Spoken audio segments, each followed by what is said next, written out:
going on, guys? We are going to be bench testing, not really bench testing, but we're going to hook up power to two trim motors. One of them's who knows how many years old, and then the other one's never even been used. I haven't even hooked it up to power yet. Now, these are the same type of motor. Obviously, the motor on mine went bad. Had to buy a new one. I'm going to show you the difference on how it's supposed to sound from how it's not supposed to sound. So, we got a jump box right here. You can hook up the positive and the negative to either wire because it's going to go up and down when power is hitting a certain cable. So, we're just going to hook them up. You got to understand this trim motor spins clockwise and also counterclockwise. So it doesn't matter which wire you hook up power to, you're not going to do any damage to it. That's actually how it's meant to work. Alright. Now we're going to hold it because this thing actually kicks on pretty hard, but we're going to hold power to it, and I just want you to watch and try to listen to the RPMs of this little tiny motor. Ready?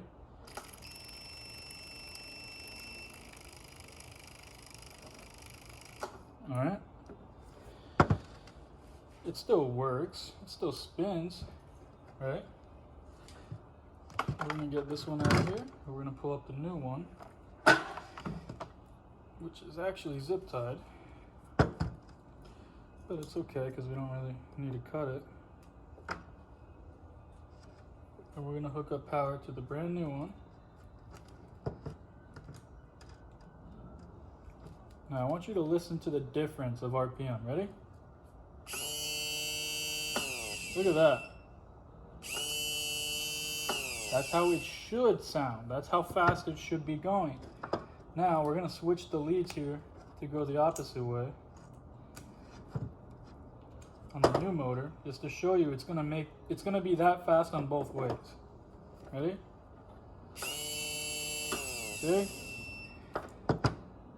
Just so you guys know, if your tilt and trim is having trouble going up, going down, going sideways, no, I'm just kidding.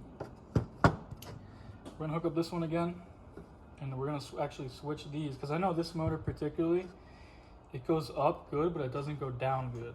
But even it's up, it's not fast. So I don't know which way this one is, but we'll find out right now. Okay, that's definitely down.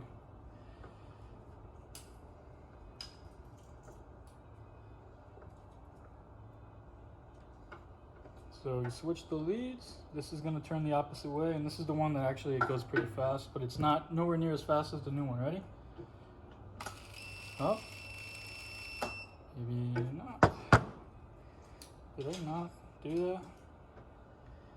Maybe I didn't even switch them. Let me see again. Because I know the other day this thing was spinning a lot quicker, but okay, this thing's actually shot worse than what it was before, but yeah, guys. We're going to hook up the new one again just to show you. The biggest thing with these stupid motors here is the sound. You should be hearing this loud motor cranking. When you think about tilt and trim, think about every time you hit that tilt and trim button. Super loud noise. It goes, right? That's what you should be hearing. If you're not hearing it, that means your motor's going bad. Look how fast this thing spins. So now, there's the assembly we got. We're gonna swap that new one on. We're gonna install it, and then we're gonna see how she works. All right, guys, we got that motor and assembly on there. We bled it out for a couple minutes, and working pretty good. That's the noise you should hear. If your tilt and trim's not making that loud screeching noise, it means the motor's going bad. That's how it should sound, believe it or not. Now, as you can see, zoom in really quick. You see those bubbles? That top seal, there's a big one. That's like chewing gum. I bought this tilt and trim assembly used on Facebook.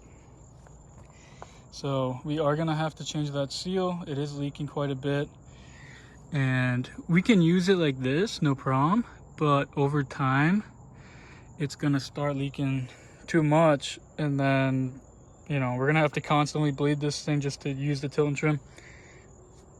But it's working good, a lot better than what it was. Nice and quick on the way down.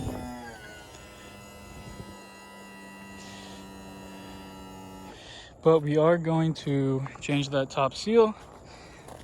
This is my old top seal here. This one's probably shot too.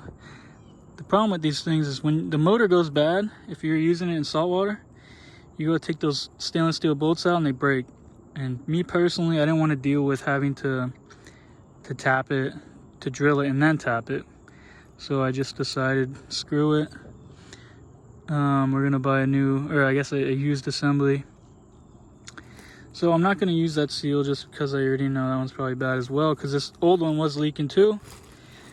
The rams are all good, so I'll keep it for a parts trim until.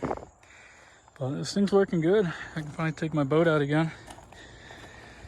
Might have to refill it fluid wise here and there, but it's working, boy. Now we got to put all these little clips back in. I don't want to go too high because I know it starts leaking when I go all the way up. So I'm going to put these C-clips back in. But if you're new to the channel, guys, this is my boat here. We are going to sell this boat in the next couple months. Right now we're working on it. If you're new to the channel, take a peek around. This is a 26-foot Aquasport. I bought this boat for 1,500 bucks. That's the cover for the wires there. I've been working on this thing for so long. I installed some stuff here just so it goes up and down nicely. Put some hinges on there the other day on the backside so it doesn't move around. We got a nice little Lowrance Bluetooth radio, 4 Boss speakers. Everything on the dash is working. Motor runs really good. Trim tabs work. Everything's good. So we're just doing little stuff to get this boat ready for sale.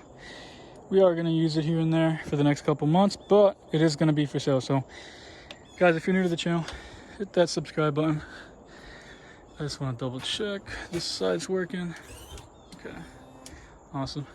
All right guys, I'll see you on the next video.